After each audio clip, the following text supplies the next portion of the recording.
आएगा, नहीं जाने दिया जाएगा और इसका बदला लिया जाएगा। और अब तक जो नुकसान का तखमीना सामने आया है उसके मुताबिक सिर्फ और सिर्फ सिविलियन को निशाना बनाया गया है और इसमें मासूम पाकिस्तानी शहरियों को टारगेट सलमान किया हमारे गया। और साथ रहेगा, सिक्योरिटी ब्रिगेडियर सराय का कहना है रिटायर्ड कि जब हर तक संवाद की साहब ने भी ज्वाइन किया। हर सब कीमतों का बेहद शुक्रिया। भारत ने एक बार फिर बुजदिली दिखाई है, रात के अंधेरे में हमला किया है और उस हमले में 2 शहरी शहीद हुए हैं जिनमें से एक बच्चा भी है।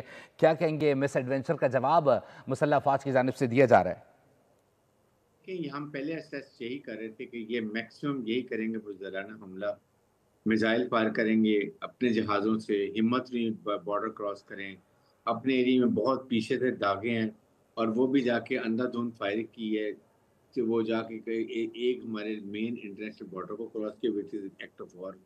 फिर मकबूजा कश्मीर में गए, कोटी और मुजफ्फराबाद में, लेकिन वहाँ भी इन्होंने जनरली प्लेन एरिया में फायर किया ताकि ज़्यादा डरते डरते हुए कि जब हम रिटेलिएट ना करें। फिर जो उन्होंने इशू किया जी कि हमसे दूर ऑपरेशन कर रहे हैं, हम बड़े एहतियात से कर रहे हैं, यहाँ तक कि हम किसी मिलिट्री टारगेट से नहीं गए हैं। आप मिलिट्री टारगेट से गए हो, कहीं भी गए हो, आप जब आप गए हो, आपने ये इश्ताल अंगेजी की है and we are going to take short shot, it's very very simple. तो इसलिए मैं ये बात कर रहा हूँ कि अब पाकिस्तान ने पहले से ही अपने टारगेट लॉक किए हुए थे, पाकिस्तान ने पहले से ही अपनी कॉन्टीजेंसी बनाई हुई थी। We will not waste time but only at the time and place of our own choosing, this is what DGISP said and we also knew कि यही होगा हमारा कोड प्रोके जो हम करते हैं उसमें, लेकिन it is will be plus और डबल प्लस, जिससे आपका कि हम आपको कितना नुकसान पहुंचाते हैं। स्टार्ट आपने किया है, यही चीफ ऑफिसर नासिर मुन्नी ने कहा था कि एंड हम करेंगे और एंड ऐसा करेंगे कि आपकी नस्लें याद करेंगी। आपका ये गुजरात का कसाई जो एक टेररिस्ट है, जो वहाँ पे चाय बेचता था गुजरात के रेलवे स्टेशन पर, इसको आप खुद वहाँ पर जूतियां मारते हुए वहाँ छोड़ के आएंगे। That is what he is got fate. और ये क्योंकि ये इस काबिल था इसलिए वहाँ जाएगा, ना ये अपनी टेररिज्म की कोई भी फ्लैग ऑपरेशन का प्रूफ दे सका, सबूत दे सका। दुनिया मांगती रही, दुनिया में इसका मोरल डाउन हुआ, दुनिया ने इसका मुंह काला किया, डिस्पाइट अपने अवाम की खिदमत छुपाने के लिए ये सब कुछ इसने किया। I think now he have very tough time and you will see on. अरसब, आप क्या समझते हैं, क्या भारत 2019 भूल गया है जब अभिनंदन को हवा से गिराया था, फिजा से गिरा के ज़मीन पर गिरफ्तार भी किया था और पूरी दुनिया के सामने हजीमत का सामना करना पड़ता? क्या सोच के इसने रात के वक्त एक बार फिर अटैक किया है पाकिस्तान पर? जबकि पहलगाम वाक़ई की बात कर ली जाए, कोई सबूत नहीं है, लेकिन ख़त्े में दहशतगर्दी भी करनी है और जंग भी मुसल्लत करनी है। देखें, उस वक्त भी इसने रात के अंधेरे में आया था, बालाकोट में आके बॉम्ब गिराए और उसने 2-3 कब्बे, एक कब्बा मारा, 3-4 पाइन ट्रीज खत्म किए एंड दैट्स एंड पे। और अभिनंदन को 2 जहाज गिरा के चले गए और जलील और जुल्फा हो गए। अब इनको याद था, इसलिए वो पाकिस्तान की एयर स्पेस क्रॉस नहीं किया, बल्कि बहुत पीछे थे। इन्होंने ये मिसाइल दागे हैं और दाग के अपने लिए में जाके भाग के अपने एयरबेस पे उतर गए हैं। तो इसका अब जवाब जो होगा ना वो बिफिटिंग होगा, क्योंकि हमने इनकी कॉन्टीजेंसी प्लानिंग की हुई थी, हमने टारगेट्स लॉक किए हुए हैं और इनको वो नहीं पता कि हमने कौन सी चीजें लॉक की हुई हैं जो इनको सबसे ज्यादा तकलीफ देंगी। बिकॉज चीफ आर्मी स्टाफ जो हमारे सिपा सलार हैं, he is very daring person, he is a very bold person.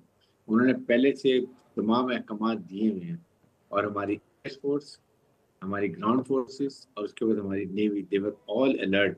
इसीलिए जो फैसलाबाद में हमारे जहाज उड़ते नजर आए वो इसीलिए थे, देवर ऑल एयरबोर्न। वो इसलिए पाकिस्तान की हदूद उन्होंने क्रॉस नहीं किया, इतने डरपोक हैं। इन्होंने अपने डिप्टी एयर चीफ को सैक किया है। उसने कहा था जी हमारे जो राफेल हमने ले तो लिए, हमारे पायलट ट्रेन नहीं, इनको हम चला नहीं सकते हैं, जिससे उसको सैक कर दिया। इसलिए अब आप देखेंगे, दुनिया को पता चलेगा कि पाकिस्तान की मुसल्लह अफवाज क्या है, हमारे हौसले कितने हैं और 240 मिलियन अवाम जिस फौज के साथ हो, मुसल्लह फौज के साथ हो, उनको कोई नुकसान नहीं पहुंचा सकता। ये हमारी कन्विक्शन है, ये हमारा कौम से वादा है। सलामती और बका के लिए पूरी कौम खड़ी है, इंशाल्लाह we will never let you down. Arshad, आप क्या समझते हैं, भारत को आलमी सतह पर भी जो है वो पजीराई का सामना है, क्योंकि भारत किसी भी तरीके से ना सबूत पेश कर सका। पाकिस्तान दुनिया भर में वाज़े तौर पर कह रहा है पाकिस्तान तहकीकात के लिए तैयार है, लेकिन भारत की जानिब से किसी किस्म का कोई जवाब तक नहीं दिया गया। जवाब इसलिए नहीं दिया गया कि चोर की चोरी पकड़ी गई, चोर ने काम खुद किया, चोरी खुद की, इल्ज़ाम किसी और पे लगाया, वो साबित ना हो सका, ना सबूत दे सके। दुनिया ने कहा सबूत दो, कह लेंगे सबूत नहीं था। उसके बाद रोना पीटना बढ़ गया, अवाम ने जूते मारने शुरू कर दिए, जिनके लोग मरे हैं उन्होंने जूते मारने शुरू कर दिए। आप देखिए किस तरह लोग खिलाफ इनकी बातें कर रहे हैं। उसके बाद इनकी ऑपोजिशन लीडर इनके खिलाफ हो गए, अवाम खिलाफ हुई, जर्नलिस्ट खिलाफ हो गए। यूनाइटेड नेशन में देखिए इनके खिलाफ करारदाद पास हुई है, वहां पर ये बोल नहीं सके।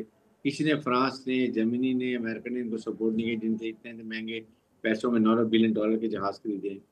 9 बिलियन डॉलर के सिर्फ 26 जहाज खरीदे जो छुपा के उन्होंने रख दिए। ये मुझे बताइए, इसलिए ये इस काबिल नहीं है लड़ने के। इनके चीफ ऑफ स्टाफ ने कहा कि जी हमारी कन्वेंशनल लड़ाई में हमारी हिम्मत नहीं है, हमें ट्रेनिंग ही नहीं है। आपने कहा था कि दो न्यूक्लियर मिलकर लड़ाई नहीं होगी, तो आप हमें क्यों फंसा रहे हैं? ये वजूहत है। इसीलिए ये देखिए इसका चेहरा कैसे नहुसत का डरा हुआ घबराया हुआ फिर रहा था कि इसको नजर नहीं आता कि कहाँ पर डूब मेरे किसी तालाब में गिर गया, जिसकी वजह से इसने ये मजबूरन अपने अवाम को खुश करने के लिए, फेस सेविंग के लिए और ये किया। लेकिन अब अपने अवाम को ज़्यादा मरवाएगा, अपने लोगों को ज़्यादा नुकसान पहुंचाएगा। Pakistan is a sovereign nuclear state with battle harden army, that I hope he new. अगर नहीं पता तो अब लग पता जाएगा। आरिफ साहब, अब क्या क्या समझते हैं, पाकिस्तान को क्या क्या इकदाम करने चाहिए? डिप्लोमेटिक तो ऑब्वियसली चल रहे थे, ओपन थे दरवाजे के डिप्लोमेटिक तरीके से इस मामले को हल किया जाए।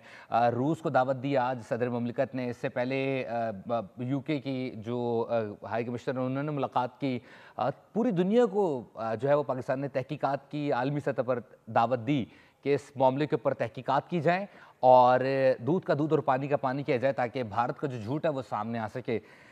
क्या क्या भारत को इसके कॉन्सिक्वेंसेस फेस करने पड़ते हैं इंटरनेशनली भी? क्या समझते हैं भारत को तनहा करने के लिए, चूँकि अब ये अगर इसी तरह से रहा तो मज़ीद खित्ते की सिक्योरिटी के लिए ख़तरा बनेगा। क्या इकदाम करने चाहिए आलमी सतह पर भी देखिए तनहा करने के लिए? बात ये है कि ये ने इसने उस वक़्त ये मिसएडवेंचर किया है जब दुनिया में ये आइसोलेट हो चुका है। दुनिया ने इसकी बात नहीं मानी, दुनिया ने इसको ठुकरा दिया, इसको लान-तान दिया। इसके ज़ाहिर है कि अमेरिका ने भी कहा होगा कि तुमने क्या हरकत की है, खुद बदनाम हो गए हो। रशिया ने इसको सपोर्ट नहीं किया, फ्रांस ने नहीं किया, जर्मनी ने किया। जब फिर 5 बड़ी पावर जो वीटो की, उन्होंने वहाँ पर रेज़ोल्यूशन में इसके खिलाफ दिया है, साफ कहा कि ये मत करो कि मिसएडवेंचर, आप अपने सबूत लेकर आएँ, वो नहीं ला सका। इसलिए मैं ये बात कर रहा हूँ कि अब इस वक़्त Pakistan response should be going any time.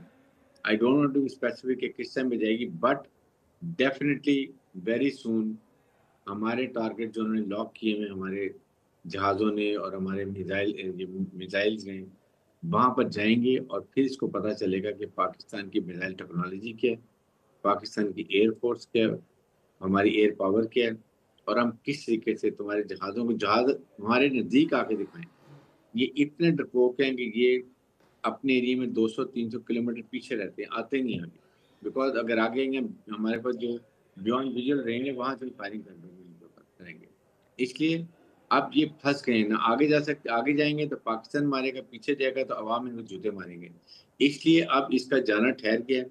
ये गुजरात में जूतों का हार पहन के जाएगा और जाके रेलवे स्टेशन में चाय की एक स्टॉल लगाएगा और चाय बेचेगा, और वो चाय भी इसको पीने कोई नहीं आएगा। अरे साहब, अब जो इस वक्त ऑन ग्राउंड सिचुएशन है, यकीन तौर पर ना तो ये 65 का वक्त है, ना ये 71 है, ना ये कारगिल वॉर का टाइम है, और डायनामिक्स बिल्कुल वॉर के चेंज हो चुके हैं। 2019 में भारत ने मिस एडवेंचर करने की कोशिश की, सामने आ गया उसको पाकिस्तान। बिल्कुल अब ऑन ग्राउंड सिचुएशन चेंज हो चुका है, पाकिस्तान मुसलसल हालत जंग में है, सबसे ज़्यादा कुर्बानियाँ पाकिस्तान ने दी हैं इस दहशतगर्दी के ख़िलाफ़। सो भारत को इस सिचुएशन का क्या अंदाज़ा नहीं है? ये जानबूझकर खित्ते की जो डिस्टेबलाइज करने की कोशिश की गई है? क्या समझते हैं, क्या क्या कॉन्सिक्वेंसेस हो सकते हैं और ये मामला कहाँ तक जाएगा? देखें, ये इस वक़्त टोटल बुखलाहट का शिकार है, क्योंकि इसका मुँह काला हो गया है। ये जो 4 का टोला है, नरेंद्र मोदी, अमित शाह, जो ये ख़ास आरएस के ये अखंड भारत को लेके चलते हैं, अजीत डोभाल और उसके बाद राजनाथ सिंह, ये इसको लेके चल रहे हैं। ये इंडिया को तबाही के दहाने पे लेके जा रहे हैं। इन्होंने इंडिया को मरवा के रख दिया। ना इनकी फ़ौज लड़ने के काबिल है, ना इनकी एयर फोर्स लड़ने के काबिल है। तो ये क्या करेंगे? आप मुझे बताइए। आरिफ साहब हमारे साथ ये ही रहिएगा। अब नाज़रीन को बताते चलें कि पाक फ़िज़ाइया इस वक्त चाको चौबंद है और दुश्मन के तैयारों के को दुश्मन के 2 तैयारे पाक फिजाई ने मार गिराए हैं। ये बड़ी कार्रवाई पाक फिजाई की जानिब से की गई है। रात के अंधेरे में भारत ने एक बार फिर मिस एडवेंचर की कोशिश की गई है, तो पाक फिजाइया जो इस वक्त पाकिस्तान की फिजाई हदूद की निगहबान है, उसने भारत के 2 तैयारे मार गिराए हैं। अल्हम्दुलिल्लाह पाकिस्तान की जानिब से